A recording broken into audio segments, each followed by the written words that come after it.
Vamos orar. Senhor, nós estamos gratos por esta noite, pela oportunidade de estarmos à Tua presença. Dirige-nos no estudo para compreendermos a vida destes homens que serviram a Deus e que hoje devem influenciar a igreja numa doutrina correta, em uma vida de santidade. É o que nós rogamos em o nome santo de Cristo Jesus. Amém. Vamos abrir as nossas Bíblias, 2 Timóteo, capítulo de número 3. Segunda Epístola de São Paulo a Timóteo, capítulo 3, os versos 16 e 17.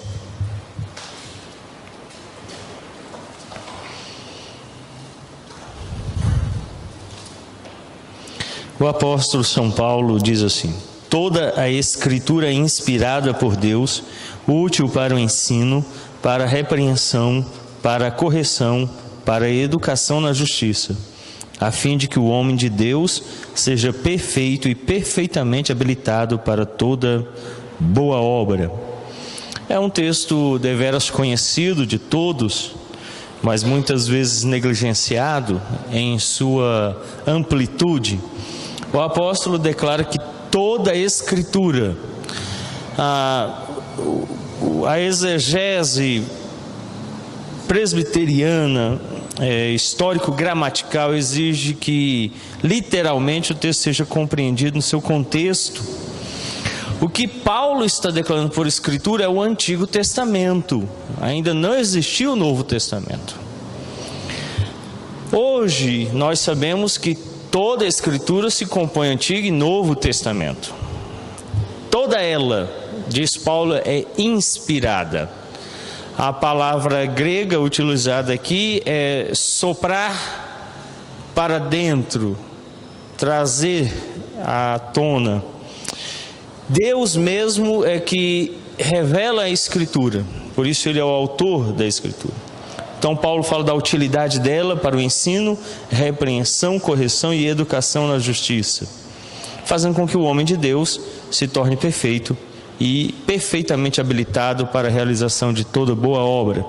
Esse texto já nos aponta o que hoje haveremos de tratar, as Escrituras na doutrina puritana. Como os puritanos viam as Escrituras? O contexto na época dos puritanos é bem diferente do nosso hoje, mas semelhante em alguns aspectos. A igreja anglicana, criada a fim de responder ao catolicismo romano, tornou-se a religião oficial da Inglaterra, o Reino Unido, incluindo a Escócia e a Irlanda, fazendo com que todos ali fossem então agora por ordem do rei anglicanos. Mas o anglicanismo, ele se tornou um catolicismo romano enfraquecido. Com isso, as Escrituras não tinham um papel proeminente, não eram lidas, estudadas, a interpretação ainda era alegórica e muitas vezes servia ao interesse do próprio rei. A versão King James traz esse nome por causa do rei Tiago, ou James, e o rei James pediu uma tradução própria das Escrituras. Nessa tradução, por exemplo, alguns textos no profeta Daniel tratam acerca da monarquia ou do império ou da posição do rei com maior proeminência. A ideia do rei era: o rei é o cabeça da igreja, dirige a igreja, abaixo dele vem os bispos, os arcebispos e bispos, e depois então vem todo o clero. O rei então dirige a igreja, ele como político também era o responsável por dirigir a igreja era estatal, ligada ao Estado. Como acontece no catolicismo, o Papa é o cabeça da igreja, dirige a igreja, um sistema episcopal de governo. Na versão mais utilizada, nós vamos ver daqui a pouco, pelos puritanos, que era a Bíblia de Genebra, não confunda com a Bíblia de Genebra editada pela cultura cristã. A primeira editada é a Bíblia de Estudo Reformada, publicada em língua inglesa com o editor R.C. Sproul. A segunda edição, que saiu agora recentemente, é a Nova Bíblia do Espírito da Reforma, publicado por Ludwig, que esteve no Brasil agora no início de 2014, pregando a Igreja Presbiteriana da Barra, no Rio de Janeiro. Todas as duas são documentos recentes publicados nos Estados Unidos. A Bíblia de Genebra original não está editada em língua inglesa nos Estados Unidos, nem em língua portuguesa no Brasil. Mas o que a Bíblia de Genebra fazia? Ela trazia a doutrina bíblica, como está nos textos bíblicos, que o cabeça, o líder da igreja é Deus, na pessoa de Cristo, e que ele dirige a igreja pelos oficiais. Então o rei não tinha proeminência, nem era o cabeça da igreja. Então a King James, ela se contrapõe à versão dos puritanos, que era a Bíblia de Genebra. A Bíblia de Genebra era a versão adotada por eles. Uma outra característica do anglicanismo era que os pastores não pregavam a partir das escrituras, mas eles expunham uma homilia que era entregue pelo arcebispo a todas as paróquias, e elas eram lidas. Então o sermão não provinha de um texto bíblico e dificilmente também atendia às necessidades locais. A igreja não era alvo de um sermão personalizado. Bom, o puritanismo foi, acima de tudo, um movimento bíblico. Para o puritano, a Bíblia era, na verdade, o bem mais precioso que há neste mundo. Então, o valor das Escrituras, a Bíblia voltou a ter valor, a ter proeminência nesse movimento. Como no catolicismo romano, também no anglicanismo ela tinha sido esquecida, relegada a segundo plano, que acontece também no evangelicalismo. Às vezes ela é um adendo, um enfeite, ou ela serve de pretexto para alguma situação. Há alguns anos atrás, no Fantástico, a reportagem dizia: pastor adultera com irmã da igreja. E tudo aprovado pela Bíblia. Quando ele falou isso, eu dei um pulo dessa altura, literalmente mesmo, pulei bem altão assim. Como pode, né? E aí a reportagem veio, ele disse que leu lá no profeta Oséias, Deus mandando ele adulterar com a irmã da igreja. Bom, não precisava nem continuar a reportagem, a gente já sabe que está errado, a Bíblia não manda isso. Mas o repórter tomou a Bíblia do pastor, emprestada, e disse: eu posso ler o texto que o senhor se baseou para essa ação? E aí ele leu: então, vai, toma uma mulher adúltera e casa com ela. O pastor tinha lido: vai, toma uma mulher e adultera com ela. Era tudo que ele queria, né? Só um motivo para praticar o que estava no coração. E aí então ele pega a Bíblia de volta, lê, e fala assim: rapaz, olha, vivendo e aprendendo, né? Que tragédia. Então a Bíblia, ela é um pretexto às vezes para validar. Olha, me entrega o seu dinheiro. Sabe aquele cartaz de estacionamento na esquina aqui, Elias? Me dá ele, a Bíblia manda, dá tudo na igreja. Então ele usa a Bíblia para validar algo que ele está fazendo. Ele quer alguma coisa e utiliza a Bíblia como um pretexto. Para os puritanos, a Bíblia era o mais importante. Ela não é um adendo, ela nem vai validar as minhas ações a partir de mim, ela é a palavra de Deus. Então ela toma o ponto central e ela dirige tudo. E só ela é a verdade. Então ela não depende da interpretação da igreja, nem da validação da igreja, ela é a autoridade em si mesma. E o anglicanismo então agia como o catolicismo, como o evangelicalismo hoje, deixando a Bíblia de lado. Sua profunda convicção era de que a reverência para com Deus implicava em reverência para com as Escrituras. E servir a Deus significa obedecer às Escrituras. Aqui tem um ponto importante. Para o puritano, reverenciar a Deus também implica em reverência à Escritura. Não passe uma linha bem tênue que existe para a bibiolatria. Bibiolatria é a adoração à Bíblia, ou uso místico da Bíblia. Você já viu os católicos romanos que fazem isso? Abrem a Bíblia e deixam aberta lá em qual salmo? Vocês estão sabendo, hein? Vocês estão fazendo isso não, né? Aí vai lá e deixa aberto lá em cima, não é? O que ele acredita com isso? Está protegida a casa, né? Só porque abriu ali. Protege? Não. Então a Bíblia em si, só aquele livro, ela não possui poder. Então às vezes alguns vão a esse uso místico, né? Agora recentemente eu vi um vídeo do evangelicalismo, o pastor neopentecostal ungindo a Bíblia no óleo. Ele mergulha dentro do óleo, as páginas vão giando assim na hora, aí ele tira aquele óleo, fica escorrendo da Bíblia, e diz que agora a Bíblia está ungida. Então é o uso místico da Bíblia. Então alguns acreditam nisso. Lembram daquela antiga caixinha de promessas? Tinha os papeizinhos coloridos e você abria, colocava o dedo, puxava um, aí vinha um versículo bonito, você lia, inspirava o seu dia. Parece aquelas frases que a Ana Maria fala no início do programa, né? Funcionava do mesmo jeito. Não é assim que a gente usa a Bíblia, dessa forma.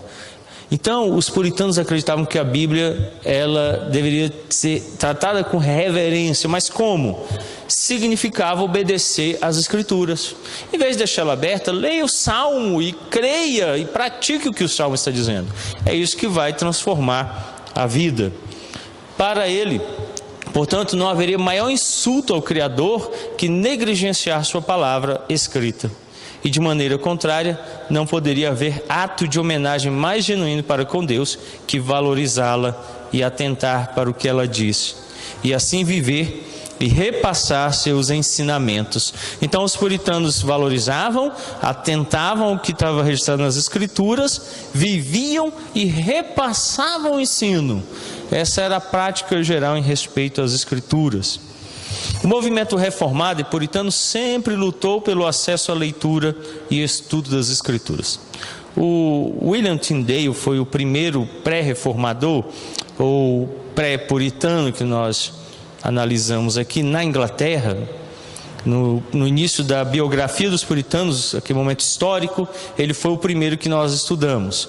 E o William Tyndale, ele deu início a um processo muito importante na reforma inglesa e no surgimento do movimento puritano, que foi a tradução das Escrituras para a língua vernácula.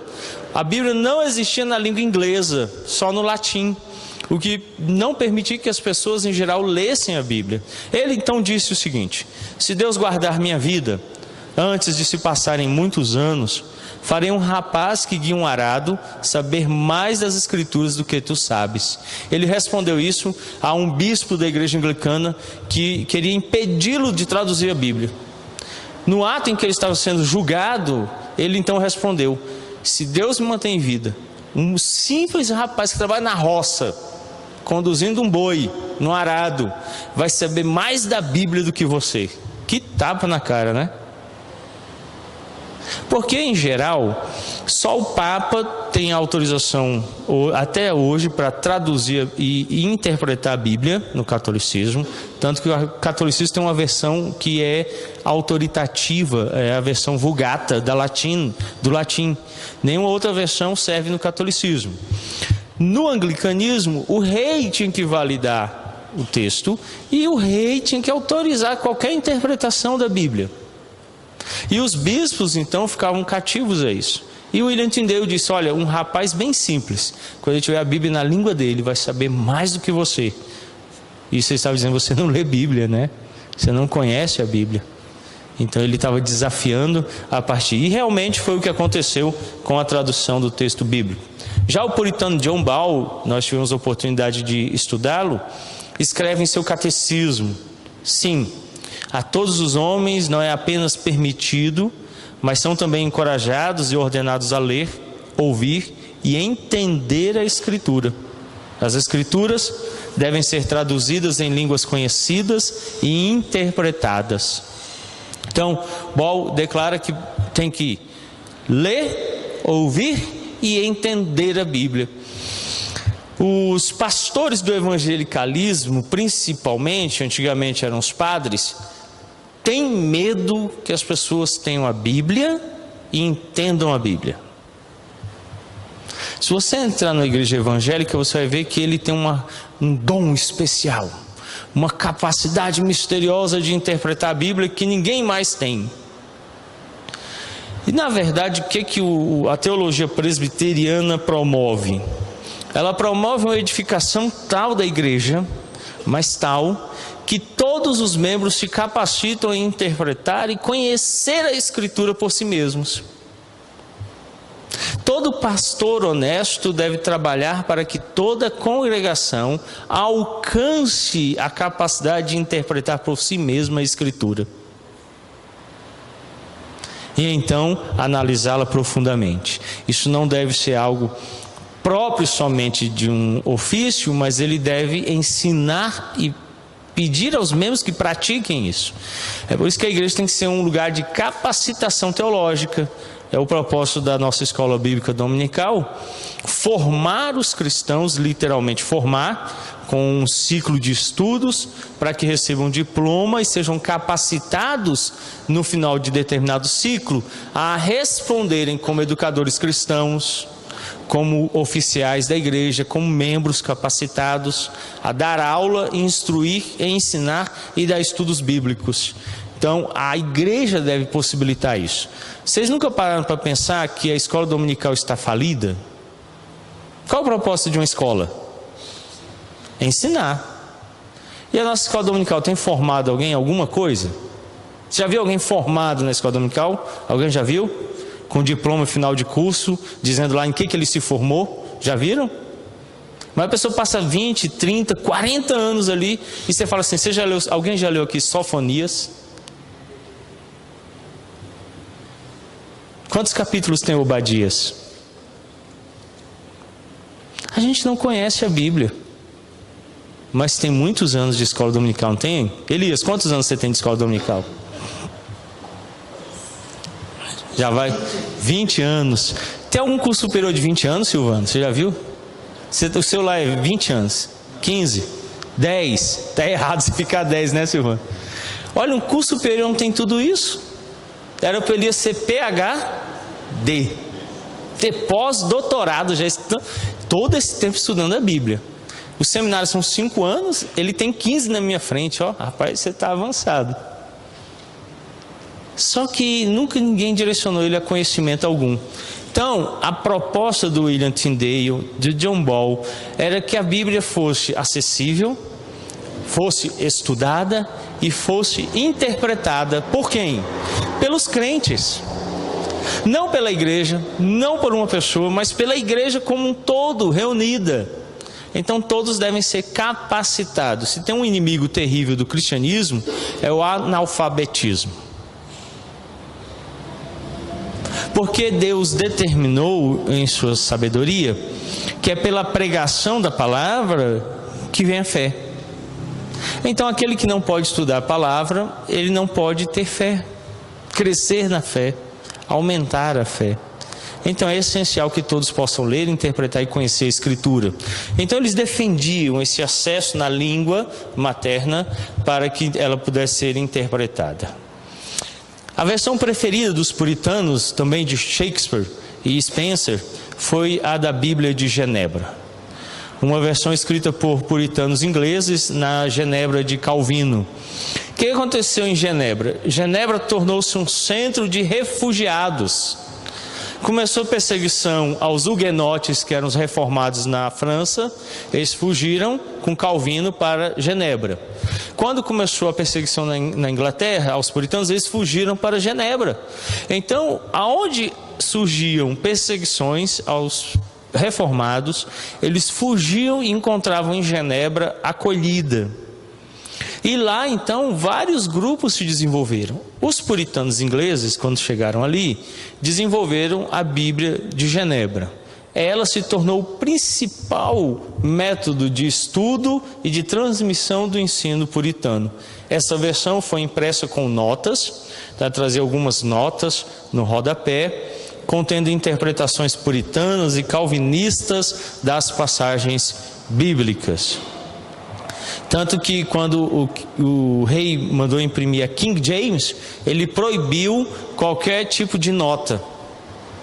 Ele não permitiu notas na Bíblia, não quis nenhum tipo de nota. Nem notas explicativas do texto, ele não deixou. Porque ele odiava a Bíblia de Genebra.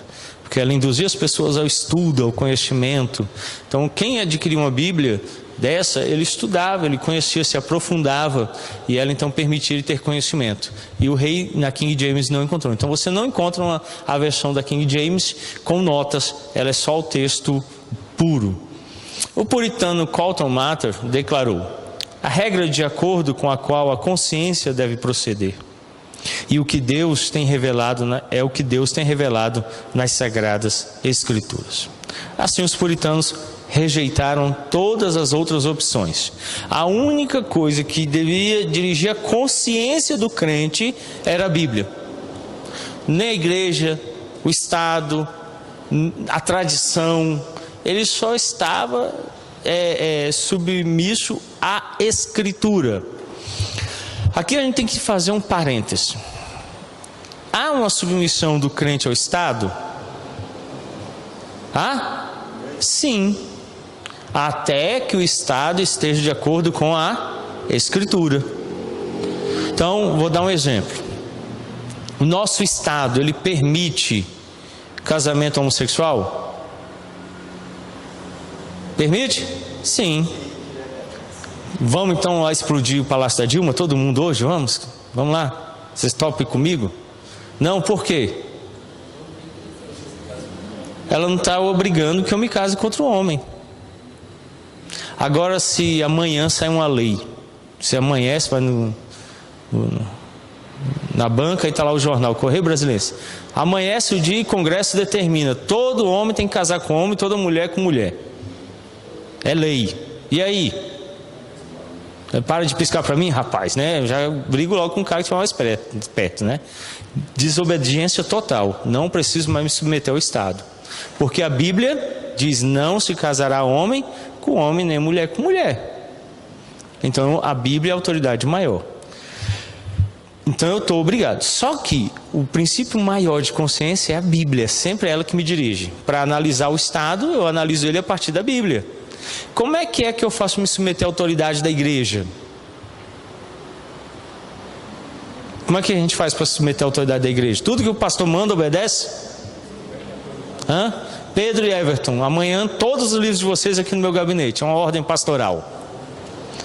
Vai, olha aí, presbítero, desobedecendo. Vocês vão deixar? Ô Silvano, eu mandei, estou dizendo que não vão trazer os livros não. Por que não vai obedecer essa ordem pastoral? Não tem na Bíblia nada que diga isso. Tem lá: entregarás os teus livros ao pastor. Está lá, é o 11º mandamento. Não? Não existe. Então o que eles fazem? Pastor, a Bíblia não está dizendo para dar livro para você não. Agora, a Bíblia ordena que você vive em santidade, ame a Deus, o adore. Então tudo isso, quando você ouve e verifica na Bíblia, você encontra. Então você se submete à autoridade da igreja, quando a igreja está de acordo com a Bíblia, quando o Estado está de acordo com a Bíblia, quando a minha consciência está de acordo com a Bíblia.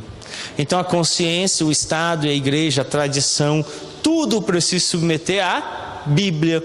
Por isso que os protestantes trazem consigo a Bíblia, para verificar se tudo está de acordo com ela.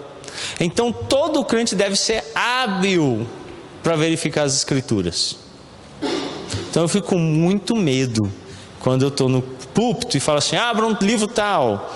Aí um dia desse uma pessoa pediu para ver minha Bíblia no final do culto. Eu: está lá na frente, pode pegar lá. E eu fiquei me perguntando por quê.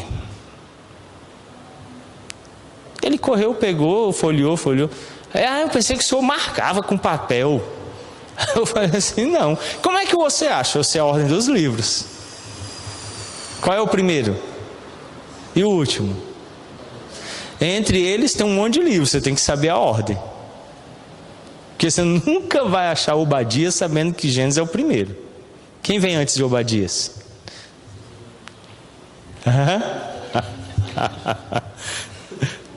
Ixi, quando terminou os maiores, você se perde. Não adianta fazer a sequência da lista.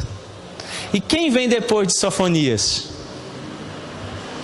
Então é isso que a gente precisa vencer. Porque se ela serve para eu verificar o que está sendo pregado, como eu vou verificar se eu não sei?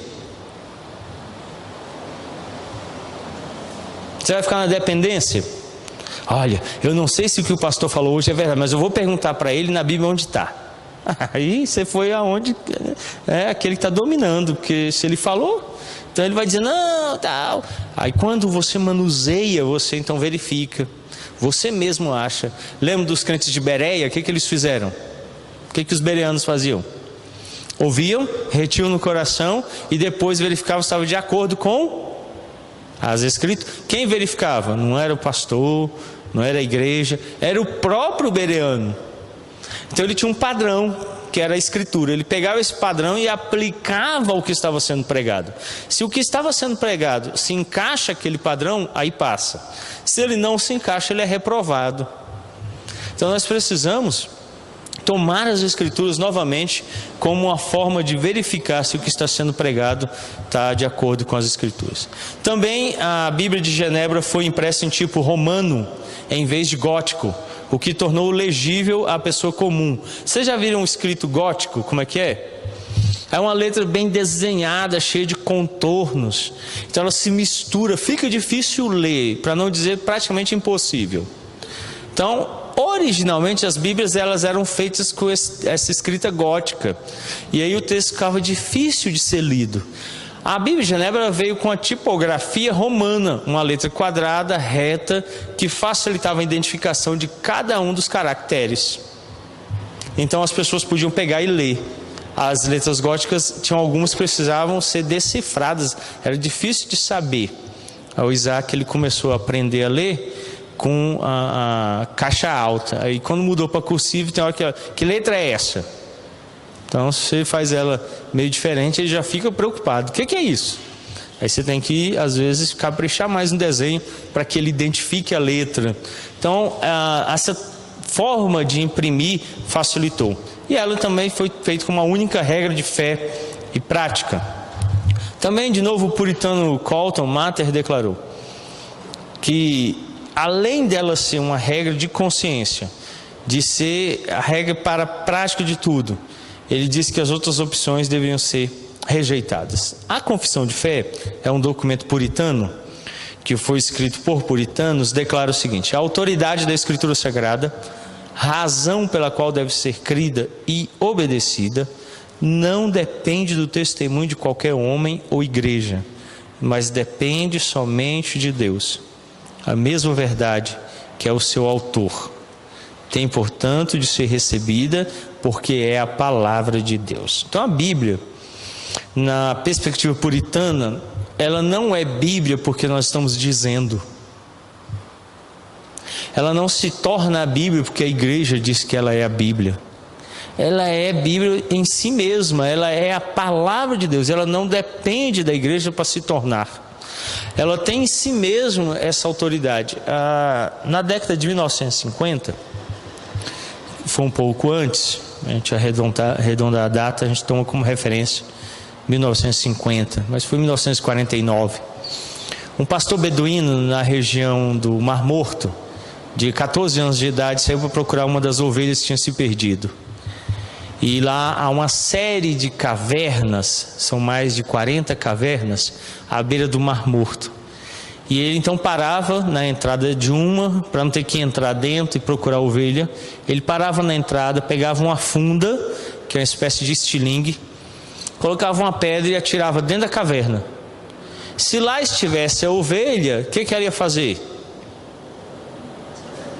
Ela ia balir. Ovelha, bale. Então ela ia balir. Aí atirou, né? Aí ela não latiu, não baliu. Aí, não está aqui, aí foi para a segunda caverna. E uma das cavernas, pá, alguma coisa quebrou. Ele entrou, pegou as coisas no chão, algo que ele achou, ele até acendeu para iluminar, viu vários vasos fechados com cera na tampa. Um deles tinha se quebrado e haviam vários papiros dentro. O que são papiros? Rolos feitos com uma espécie de planta vegetal que se assemelha a papel, enrolados. Ele recolheu aquilo, levou para Jerusalém e decidiu vender.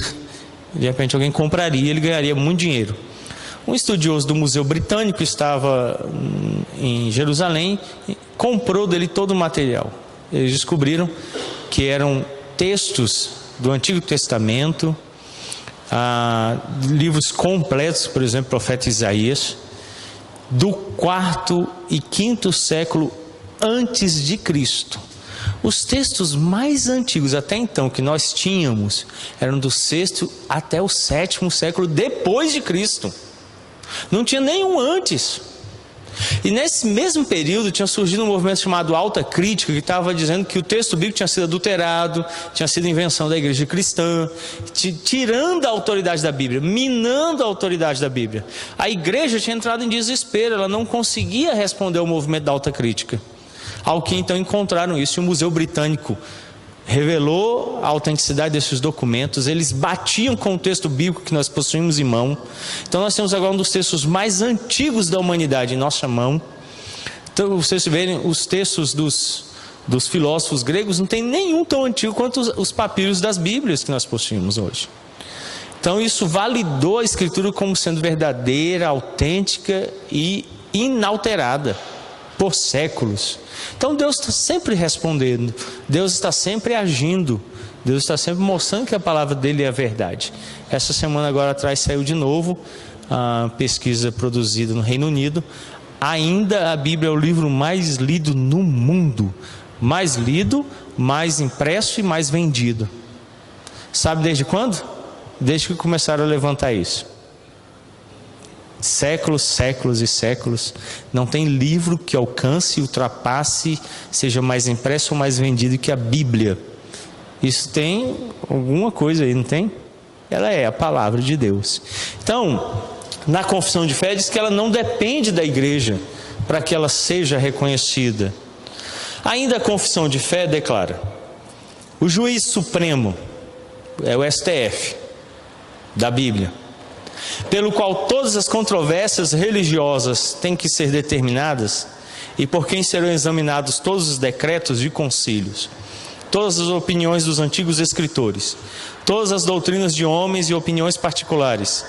O juiz supremo em cuja sentença nós devemos firmar não pode ser outro senão o Espírito Santo falando na Escritura. Então, toda controvérsia, desde concílio quanto uma pessoa. Então se reuniu o Supremo Concílio da Igreja Presbiteriana, com os presbíteros de todos os estados, com os pastores de todos os estados, e levantaram uma questão teológica, quem responde e tem a palavra final é a Bíblia. Se o Pedro trouxer um levantamento, quem responde a ele é a Bíblia de novo. Então não importa se é o Supremo Concílio ou se é o Pedro, todos estão submissos à Bíblia. Ela é o juiz supremo. Então ela é a verdade. Os escritos antigos, as interpretações teológicas, tudo tem que estar submisso à Bíblia. Então a Bíblia era sempre o padrão pelo qual nós vamos analisar qualquer outro documento, ou qualquer outra decisão, ou qualquer outro princípio. Todos estão submissos à Bíblia. No catolicismo é o Papa, são os concílios, é a tradição da igreja, tudo isso vem antes. Como é que é no evangelicalismo? Quais são as regras? Pragmatismo, deu certo? Se deu certo, não é verdade? É emoção. Eu estou sentindo que é de Deus, pastor. Você comeu o que ontem? Foi rabada, que horas? Meia-noite. Não, você está sentindo dor de barriga, mas... Aí ele acha que o sentimento, o pastor é um padrão. Não, o pastor disse... Mas não, aqui na Bíblia, não, mas o pastor falou, não, mas a Bíblia está, não adianta você dizer para ele que a Bíblia está falando. O pastor é maior que a Bíblia. Então o padrão não é a Bíblia, é o pastor, é a igreja, é a tradição, é o sentimento, é a vontade, é a tradição. Tudo isso tem que estar submisso à Bíblia, e não a Bíblia a essas situações ou a esses motivos, ok? Portanto, para os puritanos, Deus é o autor da Escritura. Ela não pode mentir, portanto, é inerrante e infalível. A Bíblia, eu tenho uma Bíblia guardada lá em cima, ela tem uma palavra faltando na impressão. Quando imprimiram, ficou faltando uma palavra. Ela é de 1900 e... se não me engano é 60, alguma coisa assim. É uma das mais antigas que eu tenho. Então ela pode faltar uma palavra na impressão? Pode. Quem traduziu pode errar? Pode. Os copistas podem ter errado ao copiarem? Podem. Mas o autógrafo, esse nunca pode errar. Esse contém a verdade como ela é. Outra coisa que nós cremos é que, apesar dos copistas, das impressões, das traduções errarem, a verdade essencial sempre é preservada pelo Espírito Santo. Então você nunca vai encontrar um erro como esse, por exemplo, a Bíblia, numa versão qualquer que seja, desde que tenha sido feita de forma honesta e o erro não tenha sido proposital, dizendo assim: Jesus não é o Filho de Deus. Isso aparece, por exemplo, na das seitas que propositalmente erraram. Mas nas impressões sinceras do cristianismo, os erros não alteram essa verdade essencial, que Jesus seja o Filho de Deus, que a salvação é pela fé. Isso sempre vem sendo preservado e vai ser entendido em toda a Escritura. Então, nós cremos na inerrabilidade, na inerrância, infalibilidade. A Bíblia é infalível. Então, ela sempre vai trazer a mensagem que Deus deseja transmitir ao seu povo. Ele é o autor direto da Bíblia, então ele a preserva pelo Espírito Santo. Ele conduz a verdade bíblica para que ela seja entregue ao seu povo de era em era, de tempo em tempo, para que a igreja conheça a verdade, pratique a verdade e obedeça à verdade. Então os puritanos defenderam essa proposição. Thomas Watson, outro puritano, observou: em cada linha que você lê, imagine Deus falando com você. É por isso que nós a chamamos palavra de Deus. Ela é a palavra dele, ele está falando conosco. Então o que Thomas Watson está dizendo é isso: quando você está lendo, você deve imaginar o próprio Deus falando a você, dizendo a você. Já que a palavra de Deus consiste das próprias palavras de Deus, sua autoridade é exaustiva, estendendo-se por toda a área da fé e da prática, incluindo tudo o que é necessário para a vida e a piedade. Então, se é Deus falando, é uma autoridade exaustiva. Vocês sabem o que significa o termo exaustivo? Vocês já ficaram exaustos? O que significa? Eu estou exausto. O que é isso? Estou cansado. Já alcancei o limite. Exaustivo é que você tem completo, que não vai findar, que vai até o fim. Então você vai cansar e não alcança o fim. Você cansa e não consegue exaurir tudo que ela possui.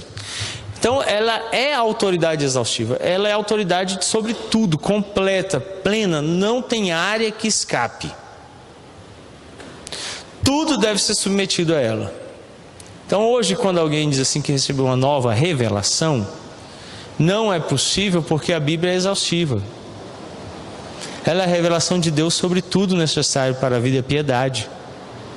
Então eu não preciso nada fora da Bíblia. Ela tem toda a verdade. Ela revela toda a verdade. Então não existe mais necessidade de nada fora. Então os puritanos defendiam essa ideia de que ela era exaustiva em todas as áreas da vida. Por exemplo, o aconselhamento bíblico. Para aconselhar, eles deviam usar a Bíblia. Pregação tinha que ser bíblica, expositiva, toda a Escritura toda. Então, a Bíblia era o centro de toda a ação puritana. Conforme declarou Richard Sibbes, não há qualquer coisa ou qualquer condição que aconteça ao cristão nesta vida sem que exista uma regra geral na Bíblia para tal. E essa regra é estimulada por meio do exemplo. Então, Richard Sibbes diz que o cristão vai encontrar todas as regras gerais na Bíblia. O que a Bíblia diz sobre o uso da internet? Vocês nunca leram lá? Não usarás arroba em excesso. Não? Ela não tem nada falando, não existe internet. Jesus não tinha 3G, tinha? Não tinha. Vou mandar um WhatsApp aqui para os discípulos, né? Não tinha. Mas ela tem um princípio geral sobre o uso do tempo. Não tem? Tem. Ela tem um princípio geral que vai normatizar como você usa o seu tempo. O que a internet geralmente faz? Rouba tempo. Então ela tem instrução sobre isso. Por exemplo, Jó disse que não colocaria fez uma aliança com ele mesmo, de que não colocaria os olhos sobre coisa impura. Então, eu não imagino Jesus instruindo Pedro, falando assim: Pedro, você está entrando no site pornográfico, rapaz, para com isso. Não tinha site pornográfico na época. Então não tem essa instrução na Bíblia, mas a Bíblia diz que não é para pôr o olho em coisas impuras. Então é um princípio geral que cabe nesse princípio particular. Então ela sempre vai ter um princípio geral para situações particulares hoje. Ela nunca vai trazer situações particulares porque algumas delas não existiam. Por exemplo, ela não diz lá, não fumarás, não existe. Mas ela traz um princípio para você cuidar do seu corpo, para você não viver no vício. Esse princípio geral é aplicado ao princípio particular. Então ela sempre tem uma regra. Então os puritanos utilizaram ela em todas as áreas da vida para que houvesse mudança. Em outras palavras, os puritanos possuíam uma perspectiva teológica holística, ou seja, completa sobre tudo, integral, arraigada nas Escrituras, levando William Ames a concluir: não há qualquer preceito de verdade universal pertinente ao bem viver quanto à economia doméstica, à moralidade, à vida política ou à criação de leis que não pertença por direito à teologia. Um outro princípio, então, também da época, que a teologia é a mãe de todas as ciências. Qualquer área da vida vai ter que ser submetida à teologia. Nós já trabalhamos isso aqui na conferência Homens Fortes sobre trabalho. Eu falei um pouquinho sobre a questão de ser teorreferente. Deus é a referência para tudo. Porque a nossa tendência é tomar como referência outras coisas. Por exemplo, alguém que tem como referência finanças. Você prefere chamar o Mateus para almoçar na sua casa ou o Silvano? O Silvano vai vir, o Silvano, a dona Kênia, mais 3 meninos. É muita gente, né? Então é melhor chamar o Mateus. Ele é magrinho, é só um. Então quem tem as finanças como referência vai fazer as amizades e o relacionamento a partir do quanto é mais econômico. Vocês conseguiram perceber? Alguém que tem o sexo como referência, as palavras, as brincadeiras, as piadas, os relacionamentos giram em torno dessa referência. Uma vez o jovem me procurou e falou assim: eu estou bravo. Eu falei: o que foi que você está tão bravo, nervoso? Quem disse que não pode ter amiga mulher? Eu digo.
Quando nós temos Deus como referência, as amizades, o relacionamento, o uso do dinheiro, a forma como eu chamo as pessoas para almoçar, tudo isso muda, tudo isso é transformado.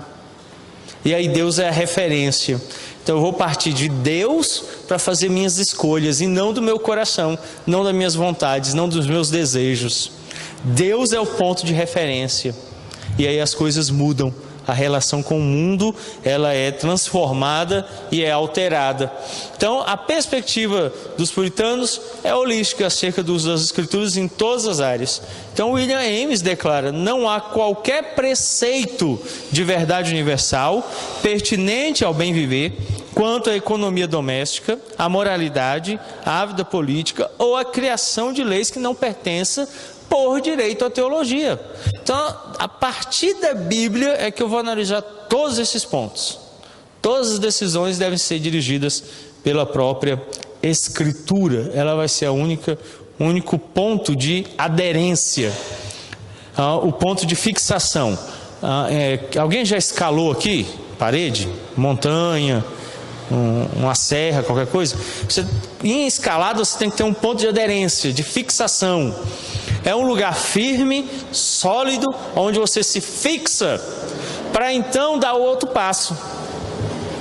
Ninguém faz isso em escalada segurando uma pedra solta, um galho que está a se partir, porque ele corre o perigo de, quando ele der o próximo passo, soltar-se. Então, o ponto de aderência e de fixação é um lugar firme, sólido e que permita ele avançar. Qual é o nosso ponto de fixação e de aderência para avançarmos? No casamento, no estudo, na escola, na educação, na política, na criação dos filhos, relacionamento interpessoal, em todas as áreas. A Bíblia. Então o cristão se fixa na Bíblia e a partir daquele ponto fixado é que ele dá os seus passos. Como ela é a palavra de Deus e é a verdade, então ele sempre vai dar um passo seguro, sempre vai ter um movimento firme, partindo das Escrituras. E aí a gente tem que lembrar que os puritanos não faziam um uso místico, mas um uso holístico. Eles aplicavam a Bíblia em todas as áreas, estudando, conhecendo a verdade bíblica. Não é só levar a Bíblia com você, trazer a Bíblia do seu lado. Então, muita gente carrega a Bíblia, mas eu pergunto, o que está mudando na vida dele? Ele lê, ele obedece, é isso que ele precisa fazer. Então, ler e obedecer a Escritura vai gerar esse ponto onde ele se fixa e dá saltos na vida, ok? Alguma pergunta, alguma colocação?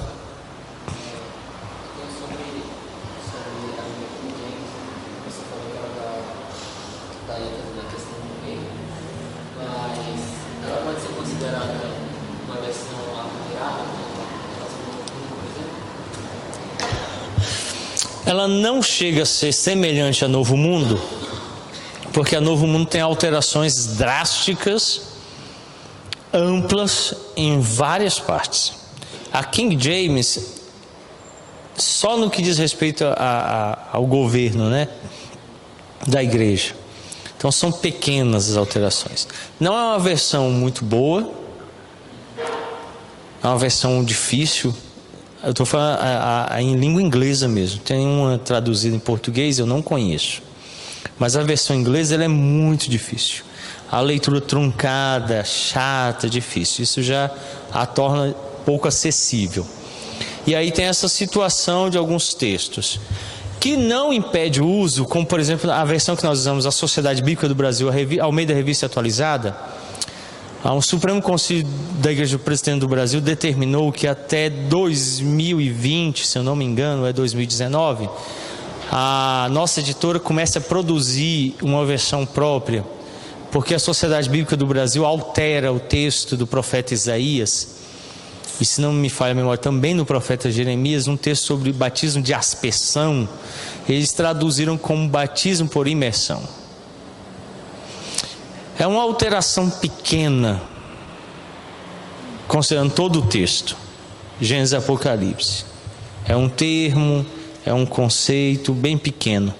Mas a Igreja Presbiteriana tem essa preocupação em ser fiel ao original bíblico e à teologia bíblica e continuar preservando o ensino bíblico do batismo por aspersão. Então daí essa decisão de elaborar em cima de uma nova tradução, o que não invalida a anterior, mas a gente tem que ter cuidado quando elas são amplas. Então no caso da Novo Mundo é amplo demais, tem assim heresias terríveis, contrárias a toda a verdade bíblica, como a negação de que Jesus é o Filho de Deus encarnado. Então isso é perigosíssimo. Então a King James pode ser utilizada, mas não vai trazer muitos benefícios. Ela é tendenciosa, isso. Aí ela vai ter pouco proveito. Bom? Alguém tem mais alguma pergunta ou colocação? Vamos orar então. Lembrando, meus irmãos, que esse mês agora de dezembro, as reuniões de oração às quartas-feiras estão em recesso. Então nós não estamos tendo, nós vamos retornar em janeiro com a semana de oração, a primeira semana toda, e depois em fevereiro as reuniões às quartas-feiras retornam.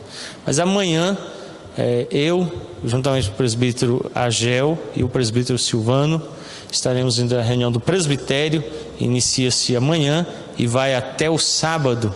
Então a igreja esteja orando pela atividade conciliar que estará se realizando, que Deus nos conduza em bom êxito em nossa reunião, para dirigirmos a igreja que Ele nos confiou à liderança. Vamos orar. Bondoso Deus, obrigado pela Escritura Sagrada, que é o juiz supremo, utilizada pelo Espírito para conduzir o teu povo. Dê aos pastores que sejam fiéis na pregação da mesma, e a igreja a viver e a praticar a verdade escriturística. Abençoa, bondoso Deus, o teu povo no estudo e aprendizado das verdades contidas neste livro. Que o Santo Espírito conceda a capacidade de entender e interpretar este livro. Que os pastores capacitem a igreja a fazê-lo. Nós rogamos, Pai, tendo em vista que este livro tem sido negligenciado e esquecido em nossos dias, que como ele foi precioso aos puritanos, seja precioso a nós hoje. É o que nós pedimos e rogamos em nome de Cristo Jesus. Amém. Deus os abençoe.